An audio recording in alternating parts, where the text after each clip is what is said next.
এই যে লোকে নেপো কিডসদেরকে গালাগাল দেয়, যা ইচ্ছে বলে, মাঝে মাঝে ভাবি সেটার বিরুদ্ধে গিয়ে কথা বলবো যে না, সবসময় ওদেরকে গালাগাল দেওয়ার কী আছে? ওরা না সোনার চামচ নিয়ে জন্মেছে, তাই বলে কি সারাক্ষণ এরম করা উচিত? নেপোটিজম থেকেই তো একটা আলিয়া ভাট উঠে এসছে, রণবীর কাপুর উঠে এসছে, তো সবসময় নেপো কিডসদেরকে দোষ দেওয়া উচিত নয়। কিন্তু এই যদি নেপো কিডসদের অবস্থা হয় এরকম ইব্রাহিম আলী খানের মতো, তাহলে সিরিয়াসলি মানে নেপো কিডসদের না, মানে গালাগাল দিয়ে ভরিয়ে দেওয়া উচিত, কাঁচা খিস্তিও কম পড়বে। মানে কি জঘন্য অ্যাক্টিং, কি জঘন্য অ্যাক্টিং, লিটারেলি নেওয়া যায় না, লিটারেলি নেওয়া যায় না। এই যে আজকে হর্ষবর্ধন যে আর কি অভিনেতাটা, এই যে সনম তেরি কসম যে করেছিল, অত ভালো পারফরমেন্সও পরে কোনো দিন থার্মাল প্রোডাকশন ওকে ডাকেনি, ওকে কাজ দেয়নি। ওই হর্ষবর্ধন না এরকম 10টা ইব্রাহিম আলী খানকে গিলে খাওয়ার ক্ষমতা রাখে অভিনয় পারফরমেন্সে, অথচ ওদেরকে সুযোগ দেবে না। চেনা জানা রয়েছে, একটু বড় লবিবাজি রয়েছে, নেপোটিজমের অংশ, চলো ভাই একে দিয়ে একটা সিনেমা বানিয়ে নেবো, একে দিয়ে কাজে লাগিয়ে দেবো, নিয়ে নেবো। এই করে করে রিয়েল ট্যালেন্ট বলিউডে উঠে আসছে না, কি কাঁচা খিস্তি খাওয়ার মতো অভিনয়, জাস্ট নেওয়া যায় না। আমি রিভিউ করতে পারছি না, বিশ্বাস করো, এত অখাদ্য হাগুর মতো অভিনয়। আমার এখনও মনে আছে আমরা যখন ছোটো ছিলাম বা আমাদের বড় বড় কাকা কাকিমাদের দেখতাম যে সৈফ আলী খানের কথা বলছি, 90s যে অভিনয়গুলো ছিল, সৈফ আলী খান তো ওটা একজন অসাধারণ অভিনেতা। এখন যদি তোমরা দেখো সৈফ আলী খানের মতো অভিনেতা খুব কম রয়েছে, কিন্তু 90s প্রচুর ওভার অ্যাক্টিং করতো, যখন অক্ষয় কুমারের সঙ্গে সিনেমাগুলো করতো বা আরও অনেক সিনেমা করেছিল, লম্বা চুলটুল ছিল, খুব খিল্লি হতো ওর অভিনয় নিয়ে।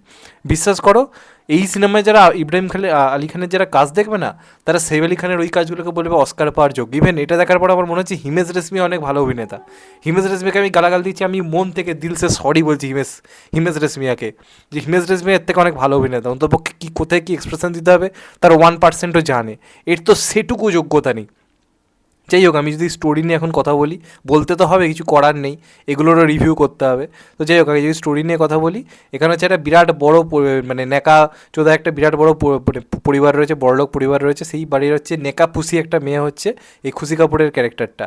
ওরা একটা বিরাট দুজন ক্লোজ একটা বলা যেতে পারে নিব্বা নিব্বি মামনি বন্ধু রয়েছে, ওদের সঙ্গে সব কিছু শেয়ার করে। তো ওরা কোন দিন আর কি ওদের সঙ্গে ঝামেলা ঝঞ্ঝাট হয়েছে, এবং ও বলে যে আমার একটা বয়ফ্রেন্ড রয়েছে এবং সেই বয়ফ্রেন্ডটার সঙ্গে তোদের নাম এখন শেয়ার করিনি, সব নিয়ে একটা ক্যাচাল হয়।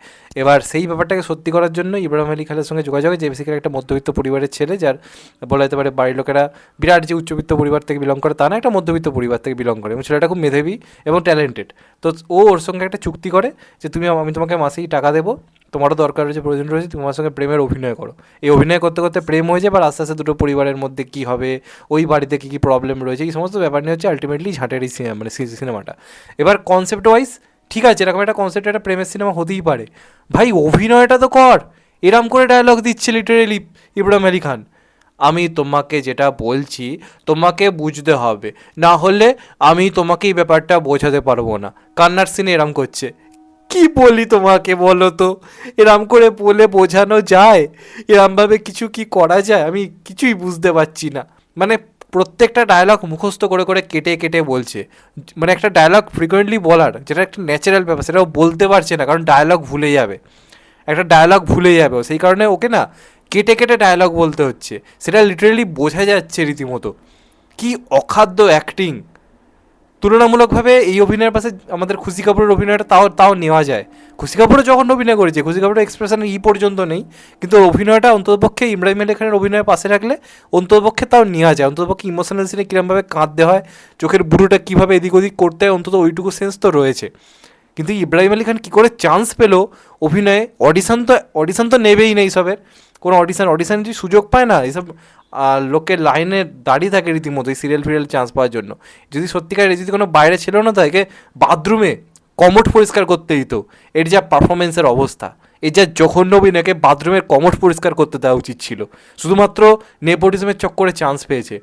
আজকে বীর পাহাড়িয়ার ফেক পিয়ার নিয়ে অনেক কথাবার্তা হতে পারে, খিল্লি হতে পারে, কিন্তু বীর পাহাড়িয়া যে কোনো দিন এর থেকে ভালো অভিনেতা। স্কাই ফোর্স অক্ষয় কুমারের পাশে অন্তপক্ষে চোখে চোখ রেখে তো অভিনয় করেছে, এর তো সেটুকু করার ক্ষমতা নেই। কী করে চান্স পায় লিটারেলি আমি বুঝতে পারি না, কী করে চান্স পায় লিটারেলি বুঝতে পারি না।